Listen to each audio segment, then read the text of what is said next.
Bank balance করে তারা বেগম পাড়ায় বাড়ি বানায়, আর আমরা মনে করি যে হাত কাটার এখন ওই নিয়েই পড়ে আছি।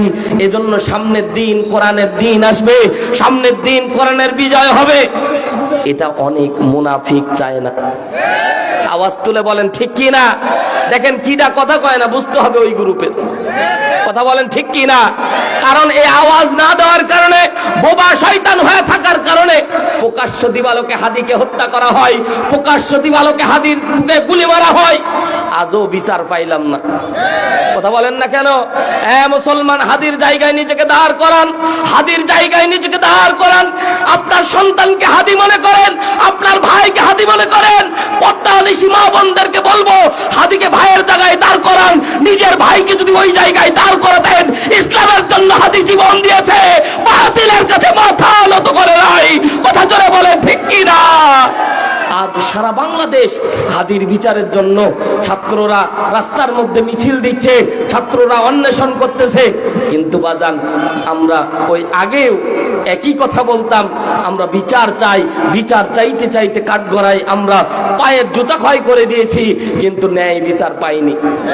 কথা বলেন, আওয়াজ তুলে বলেন ঠিক কি না? ন্যায় বিচার পাইনি। এজন্য আজ থেকে বলতে হবে, কিছুদিন পরে আপনার আমার জন্য বিশাল একটা যুদ্ধ আসতেছে। এই যুদ্ধ সাধারণ যুদ্ধ না, এই যুদ্ধ ব্যালট বাক্সের যুদ্ধ। কথা বলেন ঠিক কি না? 500 টাকার লোভে, মুসলমান, 500 টাকার লোভে আপনার ভোটটাও জায়গায় দিয়েন না, দেখে শুনে ভোট দিয়েন। আমার আল্লাহ তাআলা আমানতদারিতার একটা জায়গা রেখেছে। ভোট দেওয়ার কথা আল্লাহ তাআলা কোরআনেও বলেছে। সূরা নিসার আল্লাহ তাআলা 65 নম্বর আয়াতে আল্লাহ তাআলা ভোট যাকে ইচ্ছা তাকে দেওয়ার ব্যাপারে আল্লাহ বলেনি, আমানতদারিতা রক্ষা করতে বলেছে। এজন্য সামনের দিন কোরআনের দিন, সামনের দিন কোরআনের বিজয় আনার জন্য চেষ্টা সাধনা করতে হবে। বাতিল কোন শক্তিকে আমরা দেখতে, জোরে বলেন, চান? এই যে মোশাররফ সাহেব নিকাব সম্পর্কে কথা বলেছে, মোশাররফ সাহেব বলে দিয়েছে নেকাব নাকি ইহুদিদের একটা, ইহুদিরাও পরে নেকাব, আমরা মুসলমানেরাও পড়ি। ইহুদিদের সাথে মুসলমানকে ট্যাগ লাগাচ্ছে। মুসলমান, আরেকটা জিনিস মনে করেন, যে নেতা রাষ্ট্রের মধ্যে দাঁড়িয়ে বলে শরিয়া ভিত্তিক আমরা জীবন ব্যবস্থা চাই না, ওই নেতার পিছনে যারা থাকে ওরা জাহান্নামের কীট। কথা জোরে বলেন ঠিক কি না? আওয়াজ তুলে বলেন ঠিক কি না? সম্মানিত ভাইয়ের আমার, রাগ করতেছেন, ভয় পাচ্ছেন? হুজুর কি শুরু করলেন শুরুতেই? মুসলমান, ও বোবা শয়তানের মতো থেকে 10টা মিনিট লাভ নাই। হাদির মতো বুক পেতে দিয়েছি, আবু সাইদের মতো বুক পেতে দিয়েছি। বাংলার জমিনে উত্তরবঙ্গ থেকে আবু সাইদ যেমন জীবন দিয়েছে, ইঞ্চি ইঞ্চি মাটি থেকে আমরা প্রত্যেকে আবু সাইদ হাদির মতো দাঁড়িয়ে যাব। রাজি আছেন কে কে? 2 হাত তুলে আমার আল্লাহকে দেখান।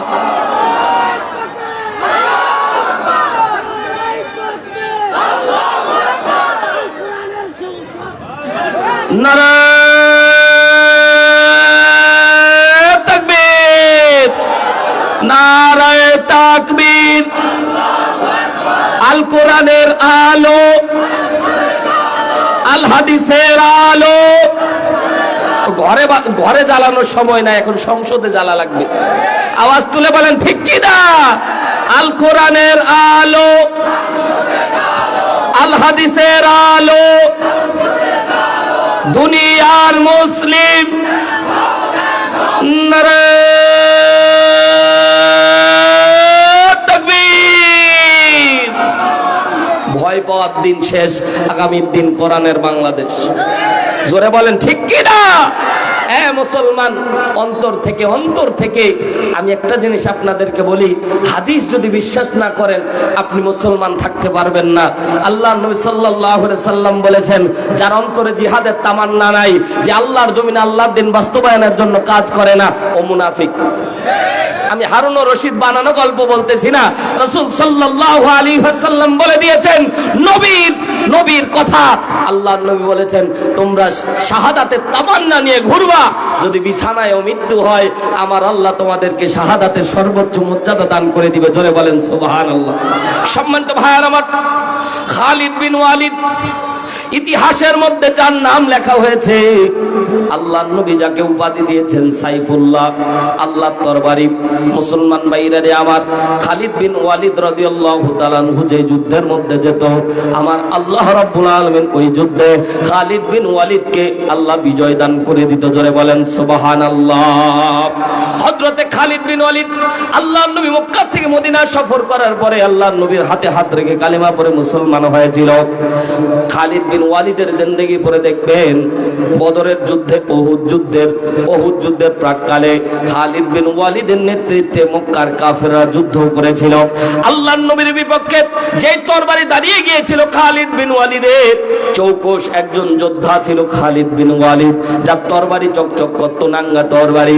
খালিদ বিন ওয়ালিদের সামনে দাঁড়ায়া কেউ তার জান নিয়ে ফেরত আসতে পারত না।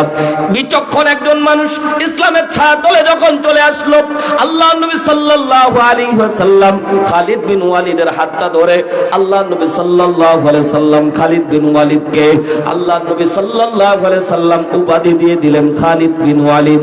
তুমি সাধারণ কোন যোদ্ধা না, তুমি হচ্ছে সাইফুল্লাহ, তুমি হচ্ছে আল্লাহর তরবারি। ধরে একবার বলেন না সুবহানাল্লাহ। খালিদ বিন ওয়ালিদ যতগুলো যুদ্ধের মধ্যে অংশগ্রহণ করে ইসলামের মধ্যে, আল্লাহর নবী সাল্লাল্লাহু আলাইহি ওয়াসাল্লামের সাথে এবং নিজে ব্যক্তিগত কায়দায় যতগুলি যুদ্ধ করেছিলেন, আমার আল্লাহ রাব্বুল আলামিন খালিদ বিন ওয়ালিদকে বিজয় দান করত। খালিদ বিন ওয়ালিদ যখন যুদ্ধের ময়দানে যাইতো, খালিদ বিন ওয়ালিদ 2 রাকাত নামাজ পড়ে আল্লাহর দরবারে 2টা চোখের পানি ছেড়ে ডাক দিয়ে বলতেন, আল্লাহ রে, যুদ্ধের ময়দানে যাই, আমাকে শাহাদাতি মৃত্যু আমার তুমি দান করে দিও। আমি খালিদ বিন ওয়ালিদ যুদ্ধের ময়দান থেকে বেরোত যাতে না আসি। এর মুসলমান কোন ঈমান নিয়ে আমরা ঘুরি? ইসলামের জন্য জীবন দিয়ে দেখেন, ইসলামের জন্য জীবনটা বিলিয়ে দেখেন, দেখবেন এক হাদি মারা গেছে, লক্ষ হাদি লোকান্তরে তৈরি হয়েছে। কথা বলেন ঠিক কিনা? এক আল্লামা সাইদিকে মেরে ফেলা হয়েছে, বিষ প্রয়োগ করে মারা হয়েছে। এর মুসলমান আমার আল্লাহ রাব্বুল আলামিন লক্ষ সাইদিকে আল্লাহ তাআলা অন্তরের মধ্যে জায়গা করে দিয়েছে। প্রত্যেকটা হৃদয়ের মধ্যে আজও সাইদির জন্য দোয়া হয়। কথা বলেন ঠিক কিনা? আল্লামা সাইদি তুমি মরনি, শহীদ হয়েছ তুমি এটাই জানি। আওয়াজ তুলে বলেন ঠিক না? মোহাব্বত যারা করেন একটু আওয়াজ তুলে বলেন ঠিক কিনা? আল্লামা সাইদি তুমি মরনি, শহীদ হয়েছ তুমি এটাই জানি, শহীদ হয়েছ তুমি। ওগো হাদি তুমি মরনি, শহীদ হয়েছ তুমি এটাই জানি, শহীদ হয়েছ তুমি। পক্ষান্তরে আরেকজন পলায়ন করেছে, ওর কথা বলবো। ওগো হাসিনা তুমি হারনি, পালিয়ে গেছো তুমি এটাই জানি, দাদার দেশে গেছো এটাই জানি। কথা আওয়াজ তুলে বলেন ঠিক কিনা? দেশটাকে চুষে গেলে 16টি বছর, উন্নয়নের নামে পাইনি খবর।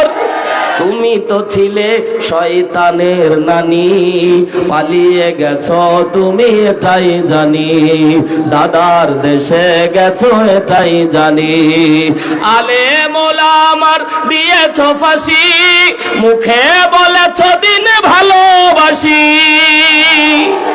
আলেম ওলামার দিয়েছো ফাঁসি, মুখে বলেছো দিন ভালোবাসি। তুমি তো ছিলে শয়তানের নানি। কথা বলে না ঠিক না বেঠিক? জোরে বলেন। তুমি তো ছিলে শয়তানের নানি, শহীদ হয়েছ তুমি এটাই জানি, পালিয়ে গেছো তুমি এটাই জানি। কথা বলেন ঠিক কিনা? হযরতে খালিদ বিন ওয়ালিদ আল্লাহর দরবারে দোয়া করত। এরে মুসলমান, আপনার আমার প্রত্যেকটা দোয়ার মধ্যেই দোয়া করবেন, আল্লাহ কোন দিন জানি কবুল করে নিবে। খালিদ বিন ওয়ালিদের মতো খালিদ বিন ওয়ালিদ 2 হাত তুলে দোয়া করত, আল্লাহ যুদ্ধের ময়দান থেকে আমি খালিদ বিন ওয়ালিদ যাতে ফেরত না আসি। কেন এই দোয়া করতেন? কারণ আল্লাহ নবী বলেছেন, যুদ্ধের ময়দানে গিয়ে যারা মৃত্যুবরণ করবে, আমার আল্লাহ রাব্বুল আলামিন ওই ব্যক্তিকে 8টা জান্নাতের দরজা ওই ব্যক্তির জন্য আল্লাহ খুলে দেবেন। যেই দরজা দিয়ে খুশি ওই শহীদ ব্যক্তি যেই দরজা দিয়ে খুশি প্রবেশ করতে পারবে। জোরে বলেন সুবহানাল্লাহ। আল্লাহর নবীর সাহাবী দোয়া করে যুদ্ধের ময়দানে যাইতেন, কিন্তু কোন যুদ্ধে শাহাদাত বরণ করে নাই, শহীদ হয় নাই। হযরতে খালিদ বিন ওয়ালিদ মৃত্যু শয্যায় শায়িত, জ্বর হয়েছে খালিদ বিন ওয়ালিদের। হযরতে খালিদ বিন ওয়ালিদ নাঙ্গা তরবারিটা আস্তে করে এইরকম করে হাতের মধ্যে ধরে চুমা খায় আর ডাক দিয়ে বলে, তরবারি রে, আমি যুদ্ধের ময়দানে শাহাদাতের তামান্না নিয়ে প্রত্যেকটা যুদ্ধের ময়দানে যাইতাম, মুনাফিক হিসেবে না, বরং অন্তর থেকে চাইতাম আল্লাহ যুদ্ধের ময়দান থেকে আমি খালিদ বিন ওয়ালিদ যাতে ফেরত না আসি। মুসলমান ভাইরা রে আমার, পদ্মা নিশে আমার মা বোনেরা গভীর মনোযোগ দিয়ে শোনেন। হযরতে খালিদ বিন ওয়ালিদ আস্তে করে আল্লাহর দরবারে দোয়া করতেন, আল্লাহ রে, আমি যেন যুদ্ধের ময়দান থেকে ফেরত না আসি। কিন্তু কোনোদিন খালিদ বিন ওয়ালিদ কারো একটা ফুলের টোকা পর্যন্ত খালিদ বিন ওয়ালিদের শরীরে পড়তো না। মৃত্যুর শয্যায় শায়িত, জ্বরের মধ্যে আক্রান্ত হয়েছে খালিদ বিন ওয়ালিদ। এমন সময় খালিদ বিন ওয়ালিদ বউরে ডাক দিয়ে বলছেন, বউরে, আমার কেমন জানি মনটা ভালো লাগতেছে না, কেমন জানি আমার মনটা ভেঙে যাচ্ছে। বউ জিজ্ঞাসা করলো, স্বামী গো আমার, বলেন তো কি কারণে আপনি এত মন খারাপ করে বসে আছেন? হযরতে খালিদ বিন ওয়ালিদ বলতেছে, আমি বিছানায় পড়ে মৃত্যুবরণ করতেছি, আমার মনটা কেমন জানি মানতেছে না, আমার মনে চাচ্ছে আমি যুদ্ধের ময়দানে যাই, কোন শত্রুর আক্রান্ত কোন ছুরি আমার গলার মধ্যে লাগুক, আমি ছটফট করতে করতে ওই জায়গায় মৃত্যুবরণ করি, রক্ত মাখা জামা নিয়ে আমি খালিদ বিন ওয়ালিদের মৃত্যুটা হয়ে যাক। আমি খালিদ বিন ওয়ালিদের চাহিদা হলো এটা, কিন্তু না, আমার আল্লাহ তাআলা আমাকে কেমন জানি মৃত্যু শয্যায় শায়িত করে দিয়েছে, জ্বরের মধ্যে আমি আছি খালিদ বিন ওয়ালিদ, আমি কিছুক্ষণ পরে মারা যাব, মনে মনে হচ্ছে আমি মারা যাব ভাব তৈরি হয়েছে। স্ত্রী সান্ত্বনা দিয়ে ডাকতে বলছেন, স্বামী গো আমার, ও কলিজার টুকরা স্বামী আমার, আপনার নামটা কি? সাথে সে বলল খালিদ বিন ওয়ালিদ। বলে, ওটা না, আপনার উপাধি কি? বলছে সাইফুল্লাহ। সাইফুল্লাহ মানে কি? সাইফুল্লাহ মানে হলো আল্লাহর তরবারি। জোরে একবার বলেন না আল্লাহু আকবার। আরো জোরে বলেন না আল্লাহু আকবার। এর মুসলমান গভীর মনোযোগ দেন, অল্প সময় কথা বুঝে নেন। আমার আল্লাহ তাআলা খালিদ বিন ওয়ালিদের উপাধি আল্লাহর পক্ষ থেকে নবীর দ্বারা সুপারিশ প্রাপ্ত। সাইফুল্লাহ বলা হয় আল্লাহর তরবারি। বউ সান্ত্বনা দিয়ে ডাক দিয়ে বলে, স্বামী আমার, আপনি যদি যুদ্ধের ময়দানে মৃত্যুবরণ করেন, আপনি যদি যুদ্ধের ময়দানে কোন শত্রু যদি আপনাকে আক্রমণ করে বসে, আপনার নাম হচ্ছে সাইফুল্লাহ, আল্লাহর তরবারি।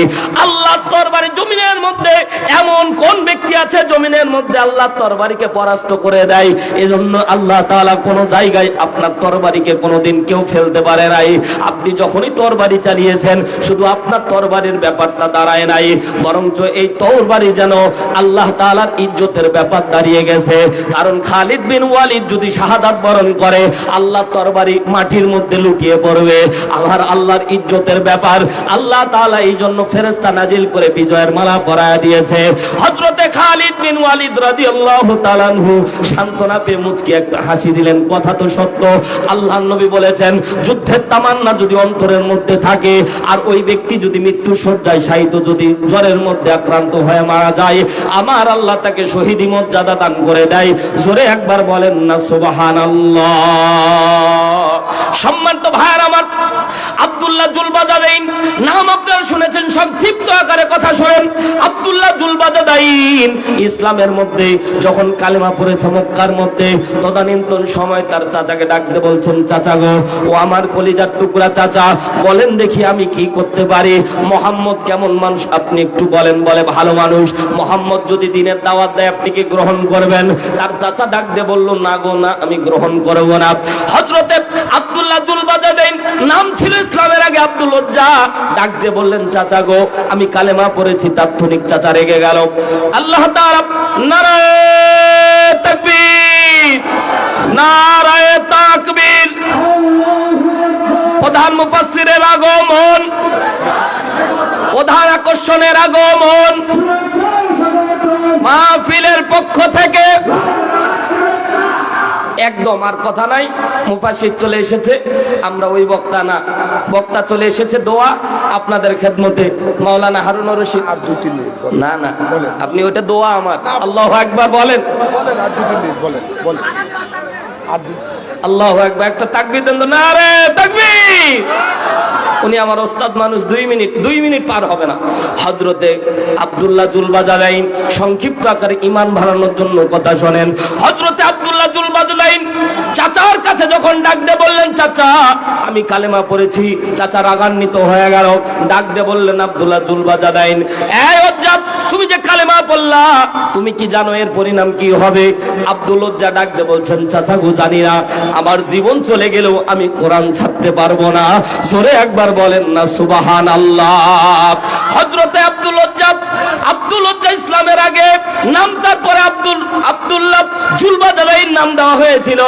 তাৎক্ষণিক চাচা তাকে ডাক দিয়ে বললেন, ভাতিজা তুমি ইসলাম ধর্ম কবুল করলে তোমার সব সম্পত্তি আমি কেড়ে নেব। বলে, রাজি আছি। এ মুসলমান, দিনের জন্য তো 10 টাকা দিতে আমরা চাই না। আব্দুল ওজ্জা ডাক দিয়ে চাচা যখন বলল, ও ভাতিজা তুমি যদি ইসলাম ধর্ম কবুল করো, পরনের কাপড় পর্যন্ত খুলে দেওয়া লাগবে। আব্দুল ওজ্জা 1 মিনিটও দেরি করে নাই রে মুসলমান। কত রকমের আমরা হাকিকত, কত রকমের আমরা হেকমত অবলম্বন করে চলি। এর মুসলমান আব্দুল ওজ্জা তদানীন্তন সময়ে সে হেকমত অবলম্বন করে নাই, চাচার সামনে পরনের কাপড় খুলে দিয়েছে। হযরতে আব্দুল ওজ্জা তাৎক্ষণিকভাবে বাড়ির মধ্যে চলে গেছে। মহাজননী দরজা খুলেছে। দরজা খোলার পরে দেখে সন্তান নাঙ্গা হয়ে দাঁড়িয়ে আছে।